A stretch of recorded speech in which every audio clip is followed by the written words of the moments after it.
I gave up everything to be with her abroad, but now she's moved on, and I'm left heartbroken and lost just a week in. How is this happening? Please refrain from being unkind. I have endured a challenging month, and I find myself in a difficult emotional place currently. I apologize for the disorganized writing towards the conclusion. My girlfriend and I have been together for nearly 6 years. Throughout most of our relationship, we have lived in a developing country where relationship dynamics can be challenging. A medium-distance relationship often feels like a long-distance one due to poor public transport and heavy traffic. She has always had a more privileged life, coming from a financially stable family, while I grew up in a lower middle-class background. She owned a car, which is a rare asset there, while I did not. Consequently, due to her financial independence and her enthusiasm for traveling, she has often taken on more responsibility in our relationship. Since she routinely enjoys organizing trips and has the resources to do so, she generally covers most of the costs. I have always appreciated this and have promised myself to repay her kindness in the future. When we are in sync, we are exceptionally harmonious. We share great chemistry, an abundance of inside jokes, and we enjoy similar music, movies, and activities. However, we are not without our flaws. I tend to struggle with emotional control, particularly regarding my anger, which often stems from my family background. Nevertheless, I do my best to manage it. Additionally, I lean towards being more spontaneous and romantic, a trait that sometimes contrasts with her more systematic and organized approach. Our aspirations are grand, but our priorities differ significantly. It is apparent that she prioritizes her career above everything else, highlighted by her impressive academic achievements. In contrast, while I aspire to build a successful career to share a fulfilling life with her, she inevitably places her professional ambitions first. At times, she exhibits a tendency to view people, including me, in a negative light.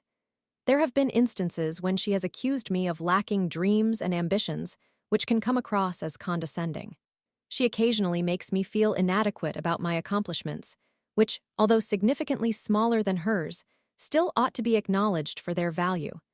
There was a moment when I lost my temper with her due to a workplace disagreement. We used to work at the same company, and things escalated into a heated argument, with me expressing my hurt over her seeming disregard for my feelings and questioning her affection for me. In retaliation, she belittled my efforts and achievements, leading me to shout and strike the dashboard of her car in frustration. This was an unprecedented outburst for me. We reconciled eventually, but that incident left a lasting impact. Fast forward to 8 months ago, she received an opportunity to pursue her career abroad. Naturally, as her biggest supporter, I was thrilled and fully endorsed her decision. I knew this would likely lead to an actual long-distance relationship, but I understood how crucial this move was for her as a career-driven individual. She always harbored big ambitions, just as I did, although my desire to spend my life with her didn't seem as ambitious to her. Nonetheless, I recognized this separation would prove more challenging for me as someone who has only experienced unconditional love, rather than for her, who is fiercely independent and adventurous. Having had little experience navigating new situations, I had never traveled outside my home country or managed my own paperwork. Moreover, the earnings I had were quite meager, and certainly not enough to facilitate a move within a realistic time frame. I had resigned myself to the idea that relocating with her would take at least 2 years. As always, she came to my aid, discovering that her new employer would assist in covering my relocation expenses. While we were elated at the prospect, I still harbored doubts as it seemed too promising. Nevertheless, my desire to be with her surpassed any uncertainty. Throughout our 5-year relationship, we had never had the chance to live together, but we frequently fantasized about it. It is vital to understand that while she was in our home country, she was not particularly content. She had grievances with her family, her surroundings, and her social connections, consistently expressing that she felt lost. I was her stabilization, the highlight of her life. While I was determined to uplift her spirits, I did not grasp the full extent of her struggles and how they shaped the person I cherished. Upon settling in her new country, she initially appeared overwhelmed, yet soon found joy in her work, the atmosphere, the commute, the community, the climate, and the level of freedom she enjoyed. I failed to notice that she was gradually transforming into someone I barely recognized. Never once did I feel jealousy in our relationship, having complete faith in her. I believed wholly that she would remain loyal even in settings with other men. However, 3 months into our long-distance arrangement, she expressed feelings of loneliness and engaged in an affair with another man. This became the most painful period in our relationship. Nevertheless, we eventually reconciled and returned to a semblance of normalcy. Skipping over numerous less important details, I chose to forgive her, hoping we could start anew as we prepared for a shared life abroad. Unfortunately, I fell short in fully forgiving her, and she stumbled in her quest for a fresh start. I couldn't easily forget about the affair because I lacked the closure I sought. I was unable to shake the insecurity ignited by the other man and constantly found myself in unfavorable comparisons with him.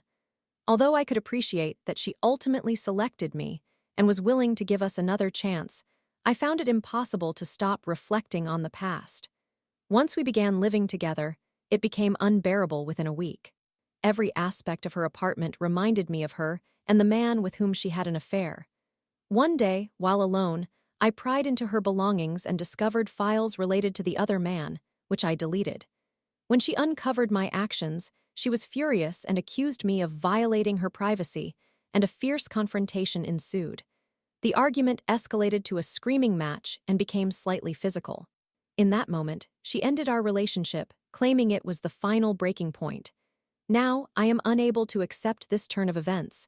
I still love her and regret my actions.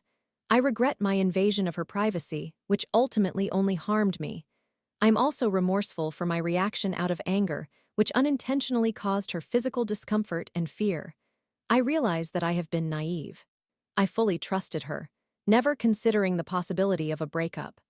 I have invested everything into this migration, leaving my decent job behind, severing ties with my family, incurring substantial debts to relocate, and depleting my savings, which hardly translate well here since the wages from my home country do not match the local cost of living.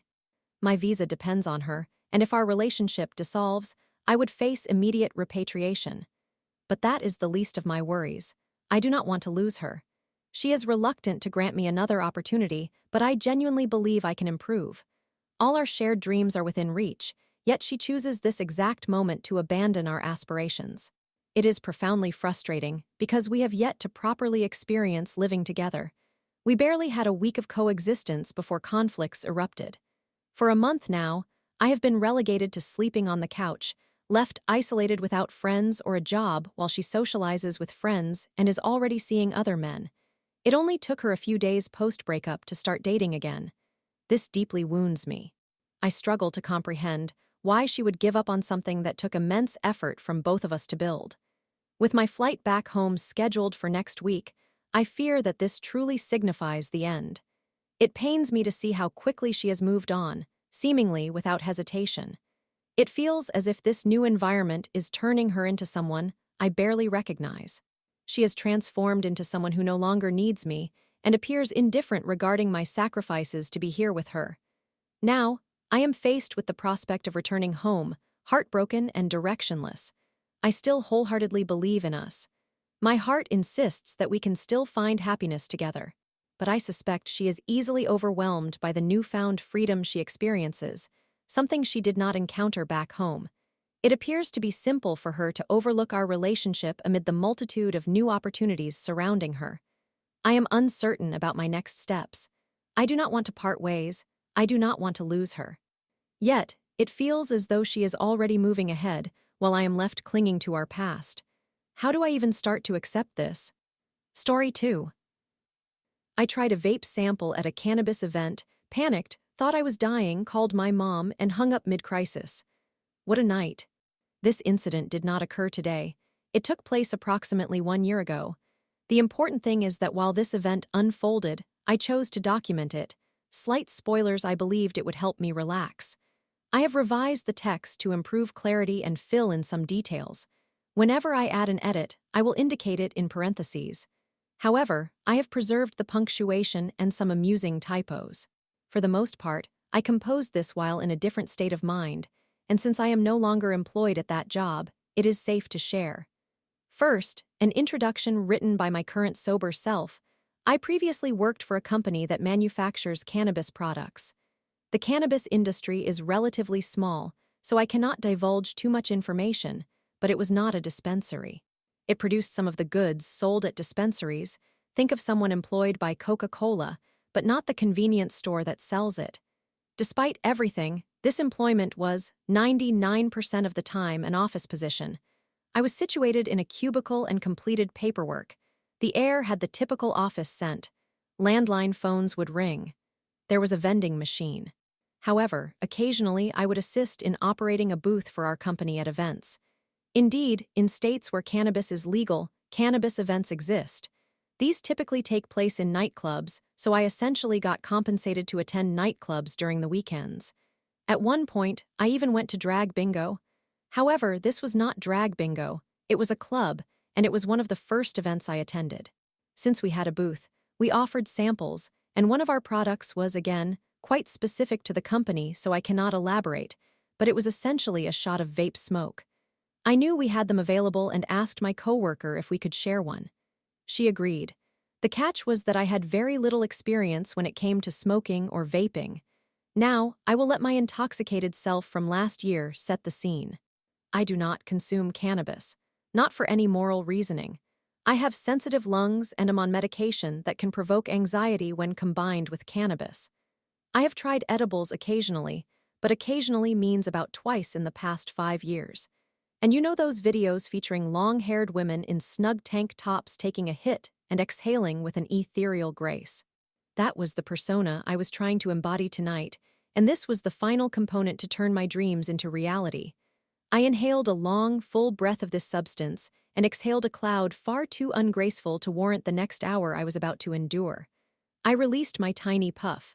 Within minutes, I felt somewhat warm, then somewhat relaxed. Suddenly, I became utterly convinced I was entering anaphylactic shock. I really enjoy the movie, Hereditary. And if you are not familiar with it, there is a scene featuring a creepy sister character who is fatally allergic to nuts. She consumes some nuts and begins to experience anaphylactic shock. Her brother picks her up and rushes her to their car. And while she is in the vehicle flailing and clutching her throat, she sticks her head out the window to try and force some 60 miles per hour wind into her lungs. At that precise moment, a mysterious deer carcass is perfectly positioned in the middle of the highway, and he swerves to avoid it, causing his sister's head to be severed clean off after hitting a telephone pole marked with a cult symbol. So, I was rather sure I would be next. A rational part of my brain understood what was happening and whispered to me, "No, probably not. But you should get out of this club." Present me here to fill in a gap in the narrative. I will let you know when Jaime resumes. I hesitantly informed my boss of what had occurred. I was not in trouble. Everyone else present was very experienced, so trying one of our own samples was not a significant issue. I suggested that I should sit in my car for a while and calm down, to which she agreed and walked me to my vehicle. She asked several times if I was okay, and I affirmed that I was. She left. I sat down in my car. I was not okay. I kept swallowing to ensure my throat was not closing up, but I also needed to keep breathing. Physically, one cannot breathe and swallow at the same time. From an evolutionary perspective, this is to prevent us from choking to death before we have the chance to reproduce. However, at that moment, it was quite inconvenient. I swallowed to confirm my throat was open. Every time I struggled to breathe, I became convinced my throat was constricted. So I called my mother. She answered cheerfully, asking how the event was going. I responded somehow that I felt like I was dying. Although I knew I wasn't actually dying at that moment, I truly believed I was on the verge of death, and it was incredibly frightening. To be completely honest, I do not recall what she said because I subsequently hung up on her. So on the other end, this is how the conversation unfolded. "Hi, sweetheart, how is the party going?" "I'm dying." I know I am not dying, but I feel like I am dying, and it is genuinely terrifying because I do not want to die. Click as this continued. Picture my phone occasionally ringing as my mother attempted to call me back. Eventually, I realized I should not be alone at that moment and decided to message my coworkers for assistance between my mother's calls. My coworker, whom we will refer to as Jill, said she would come and keep me company in my car. This poor woman essentially sat there while I sobbed, then gasped for air, then sobbed again. I cannot fathom the noises I was making, but I am certain they were not typical crying sounds as I was constantly trying to inhale. At some point, I managed to stammer a request for her to call an ambulance because the rational part of my brain was completely shut down and I thought I was going to die. I kept staring at the clock in my car, convincing myself that this would be the exact moment of my death. She replied to me very calmly, "Sweetheart, I am watching you. You are breathing. If I think you are not breathing, I will call for help. But you are breathing." By the way, she had a child under 5. Another brief interjection from my intoxicated self below.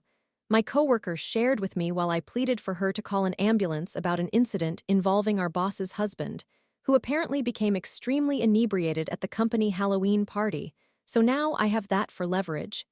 Thanks, Jaime. From this point forward, not much changed.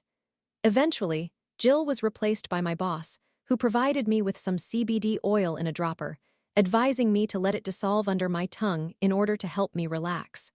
She also reiterated several times how much she valued the work I had been doing and sincerely did not want me to resign, which was a kind gesture. Around this time, I did begin to feel more at ease, but the entire world had transformed into streaks of color for a few seconds before I snapped back into reality. Once this disorientation ceased, and I finally started to believe I was not experiencing anaphylactic shock, I informed my boss that she could return inside and that I would join her once I had calmed down. She agreed, and at that point I answered my mother's call. She was okay. I explained to her what had transpired, that no one was upset, and that I was fine. Now, I will let my intoxicated self take over one last time to describe this call, my mother stated. Please do not try any more. Drugs. I responded, all right, Regan. I will refrain from using drugs, I will say no. I could hear my mother audibly smiling when she began to say, okay, sweetheart. She was abruptly interrupted by a glass-shattering scream laugh and the unmistakable sound of a spit take from a distance. As I called out to my mother in a voice exhaling the breath of someone who is supposedly in the midst of anaphylactic shock, she put me on speakerphone. And there she goes. To conclude, I felt better, returned inside, and assisted with the booth for a few more hours. Fortunately, I do not wear makeup, and the nightclub lighting made it challenging to see my face clearly.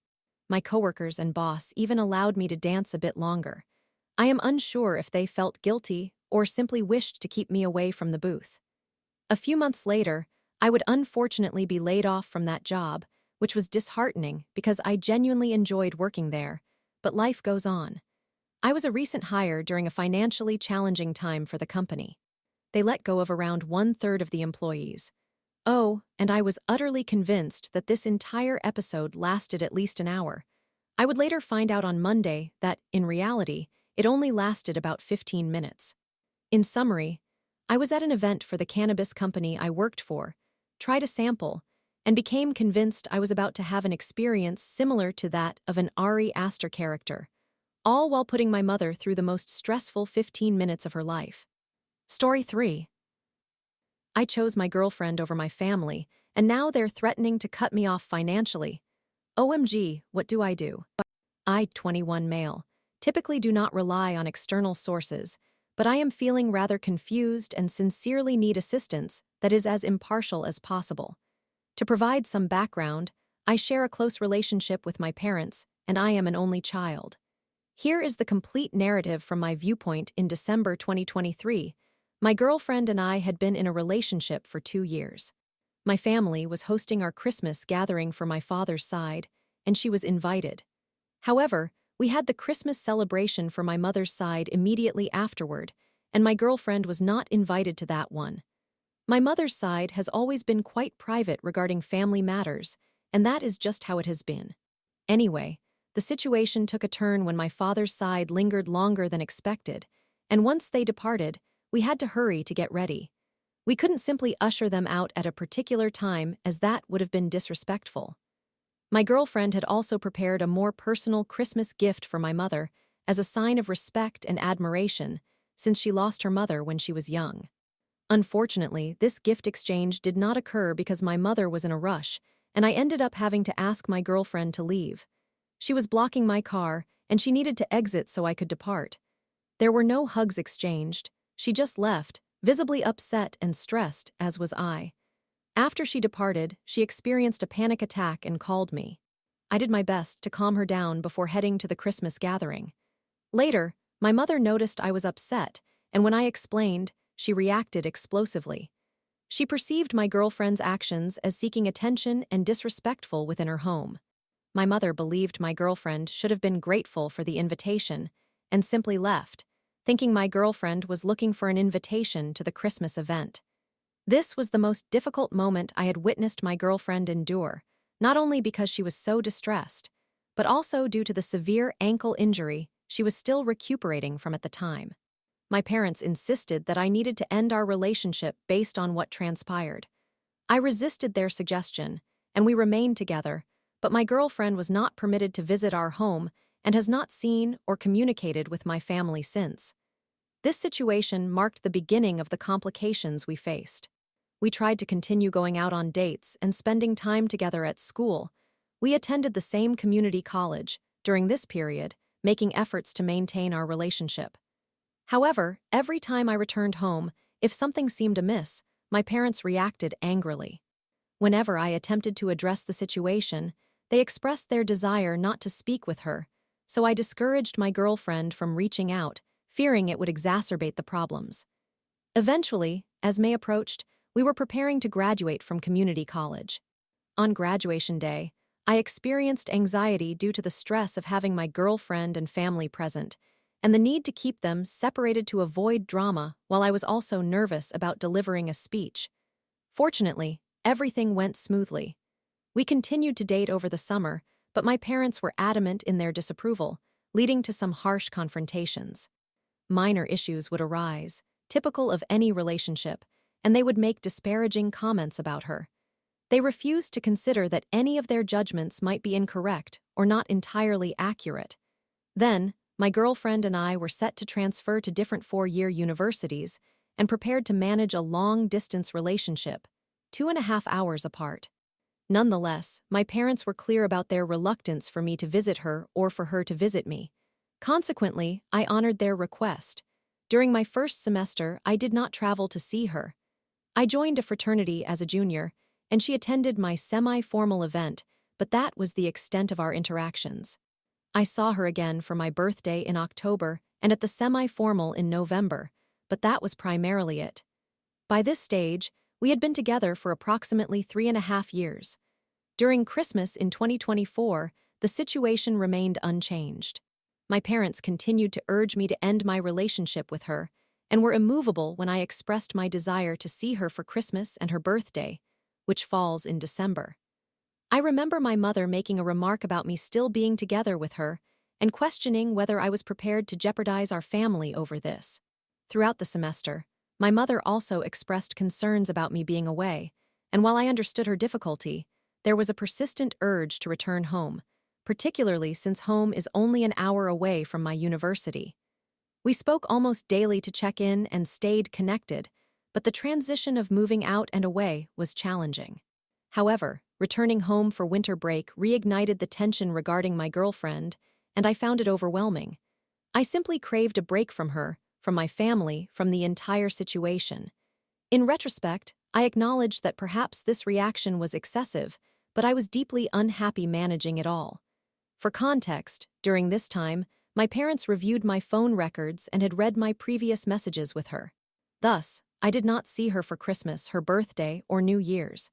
Although I knew it hurt her, she accepted it because she realized I needed this space. Our communication dropped to a minimum during that time. Upon returning to campus, I began reaching out to her gradually and attempted to reconnect, but I was extremely busy and still unhappy. With classes, fraternity obligations, and extracurricular activities, I had limited time for calls or texts, and I inadvertently distanced myself from her.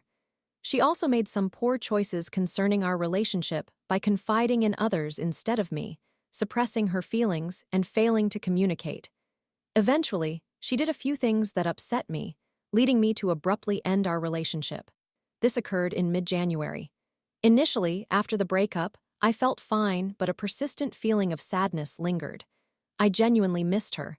In hindsight, I believe I made a mistake and gave up too soon. I feel as if I succumbed to the pressure and broke up with her because others wanted me to. After discussing my feelings with my roommate, I reached out to her to see if she would be open to talking after about 3 weeks. We had a wonderful conversation during which we both recognized what had gone wrong, expressed that we missed each other, and acknowledged that we still loved one another. We both wanted to make another attempt. While a few people I consulted were cautious, they still provided their support. My parents, however, were not supportive. My mother sensed my distress during a phone call one evening and pushed me to clarify. I informed her that my girlfriend and I had spoken and were contemplating reconciliation. My mother did not react positively. Her distress seemed to overshadow her anger. I subsequently visited home and engaged my parents in a detailed conversation about it for roughly 3 hours, but they remained unyielding. They believed I should stay separated from her, viewing any attempt to reconnect as a mistake, claiming she did not care for me and was manipulating me. They stated that there was nothing positive about her and nothing negative about their own actions. I would have felt differently had they acknowledged any accountability or provided context to their claims, but they refused to do so. I informed them of my intention to return to campus and discuss the situation with my fraternity brothers before making a decision. They reacted negatively, suggesting I cared more about the opinions of acquaintances than my own family. I returned to campus, where my fraternity brothers offered cautious but supportive feedback. I subsequently called my parents to inform them of my decision to proceed with reconciliation, but they became enraged and lashed out at me. They firmly requested I avoid this course of action, presenting it as an ultimatum. It was either her or them, and they perceived my choice as favoring her. I despise being faced with such decisions and feel trapped in this position. It's not about favoring one over the other. I simply want to be happy. They uttered numerous hurtful things and refused to let me speak. They indicated that they would no longer provide financial support, and while I initially thought it would simply entail paying my own phone bill, it became clear through our conversation that they loathed this relationship to the extent that they even mentioned potentially cutting me off completely financially. This implication was devastating for me. When I sought confirmation, they essentially affirmed that this was true. With only 1 year of college remaining and the expectation of graduating debt-free, this circumstance weighs heavily on me. At present, I feel lost and would greatly appreciate any advice. Thank you. Story 4.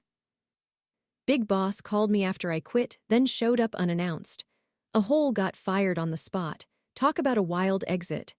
This narrative dates back nearly 2 decades.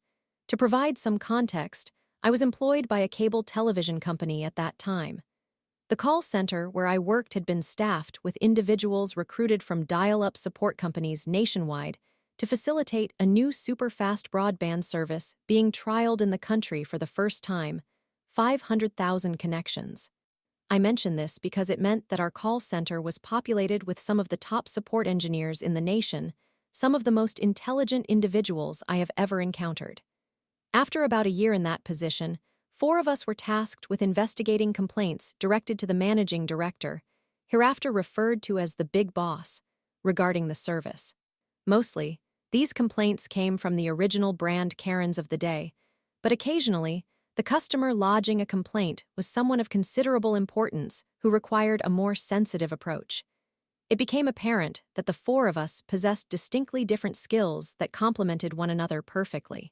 Before long, we had developed a solid friendship with the personal assistant to the big boss at the head office and had established an excellent reputation for resolving some exceptionally challenging issues.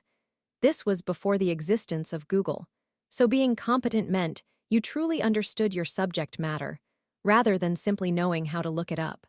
It was a fantastic place to work, and employee turnover was nearly non-existent.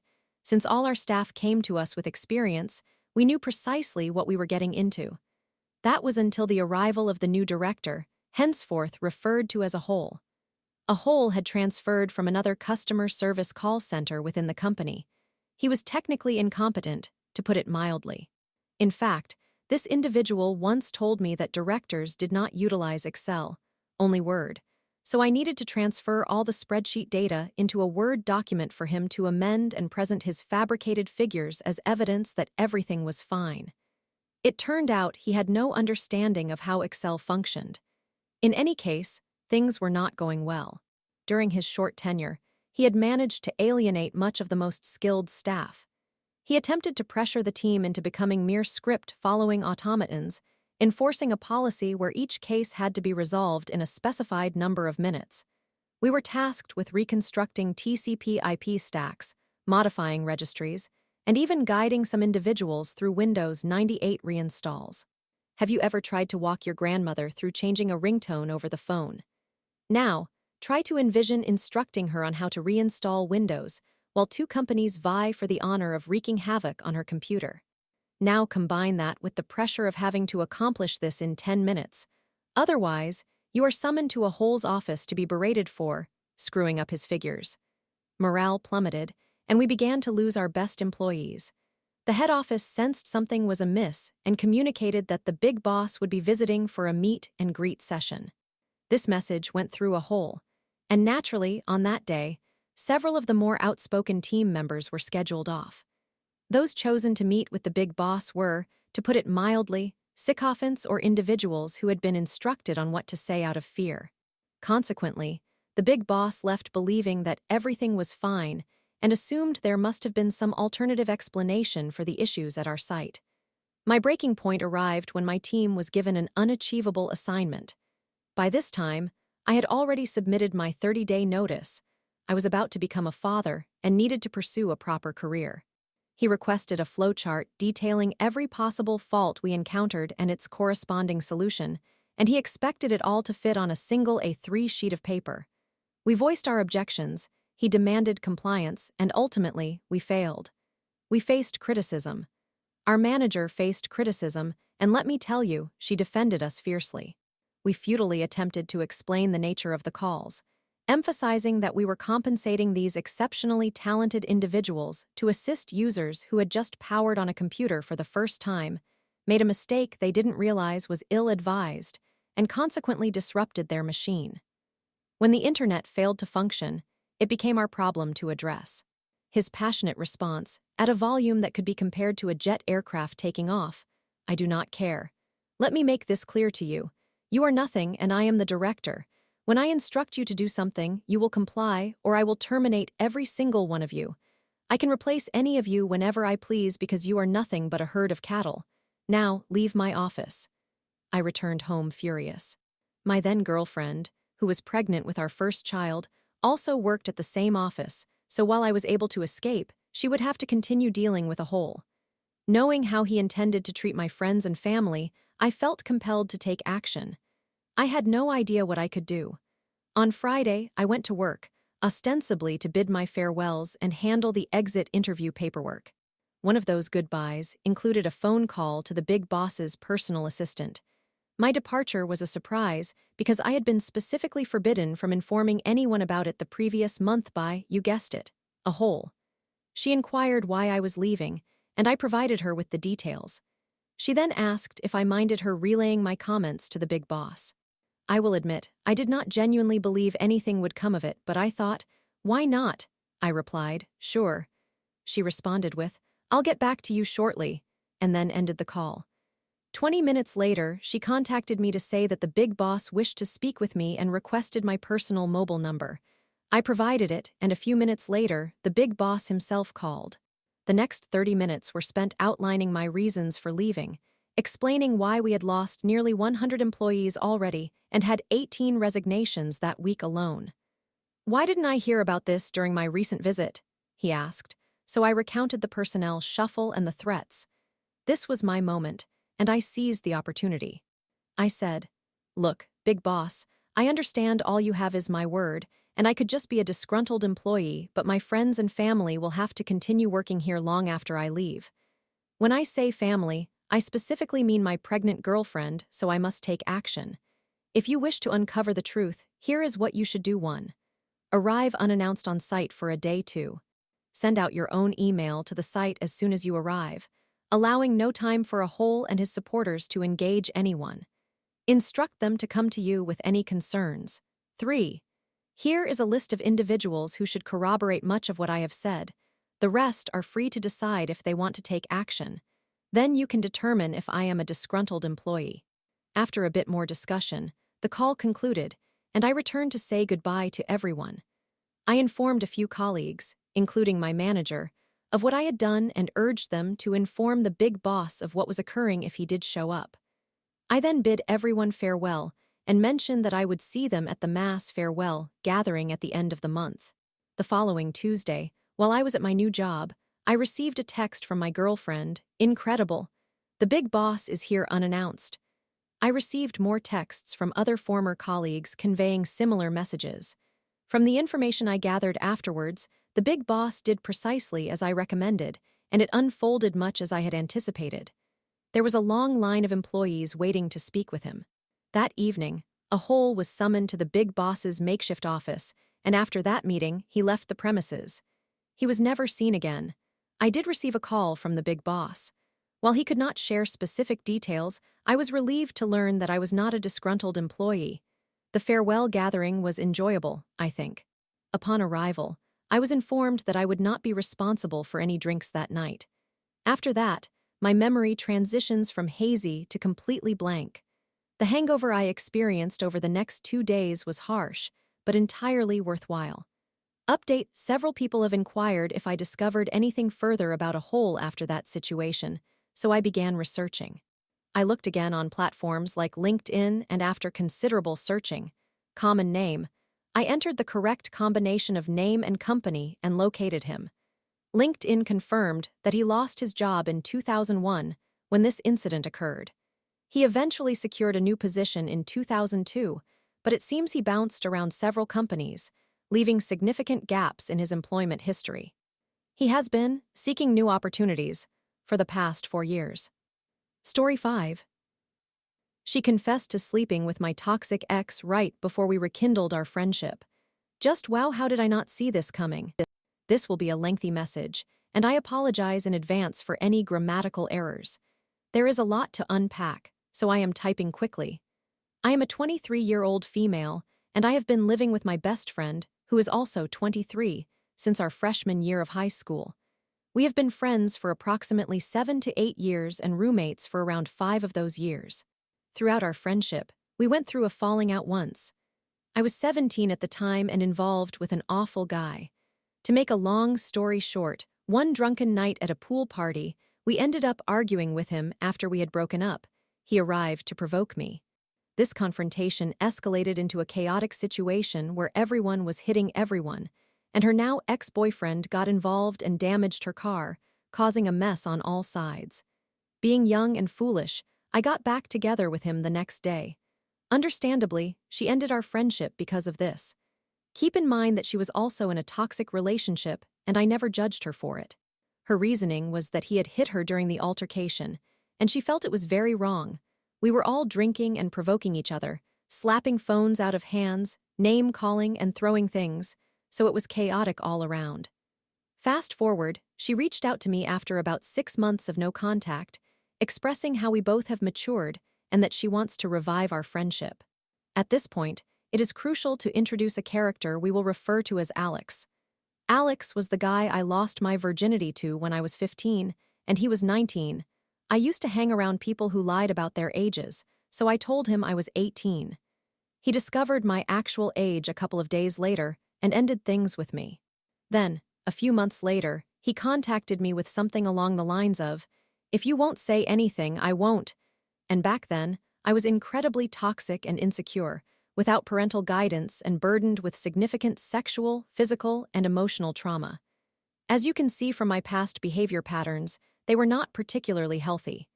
This relationship continued until I was 22. We would see each other off and on and engage in sexual relations. He embodied all of my boundary issues as a woman.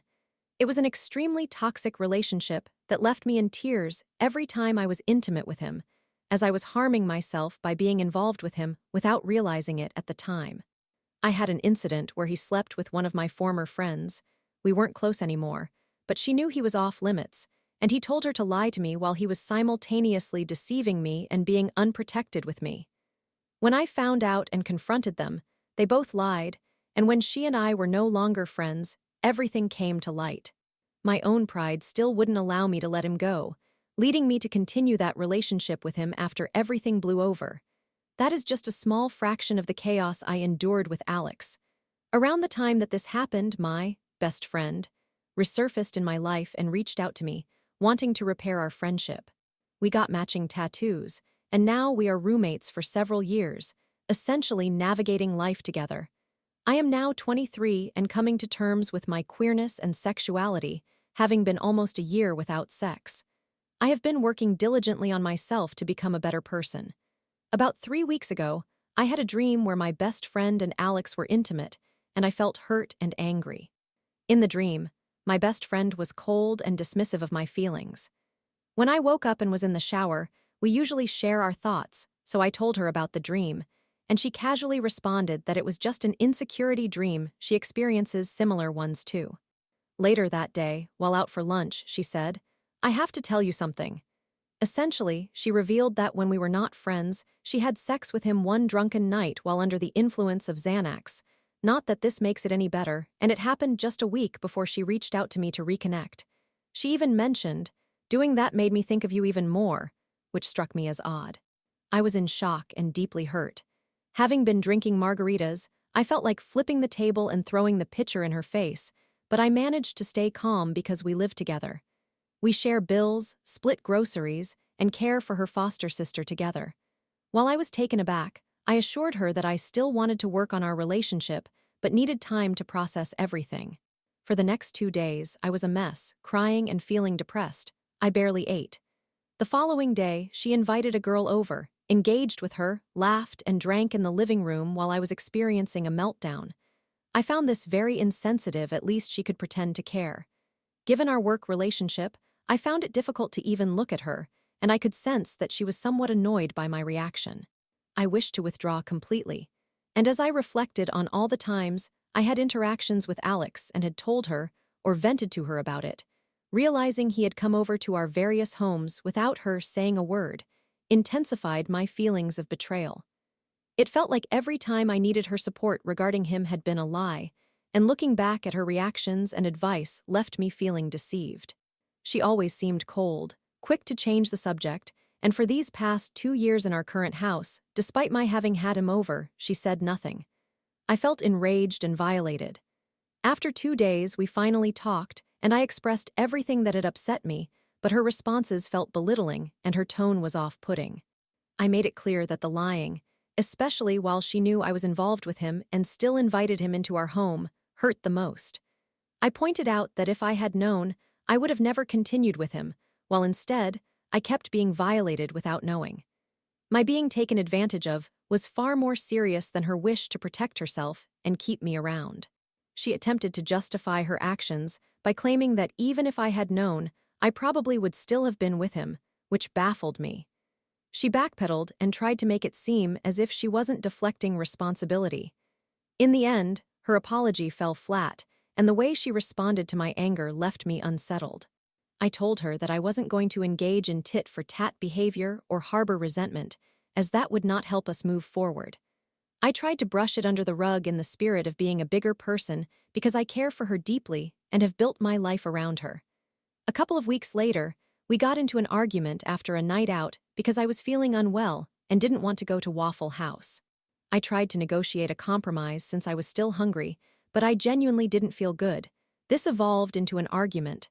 Later, when I attempted to discuss our disagreement, I realized I was harboring resentment due to her selfish tendencies. She is always the one to call others out, but I remained silent, so I finally spoke up, probably not in the best manner. This resulted in her saying that she would not renew the lease with me next time. I hung up on her, and here I am. Is this not a messed up situation? I apologize again for the numerous spelling and grammatical errors, but I believe you understand the gist of it.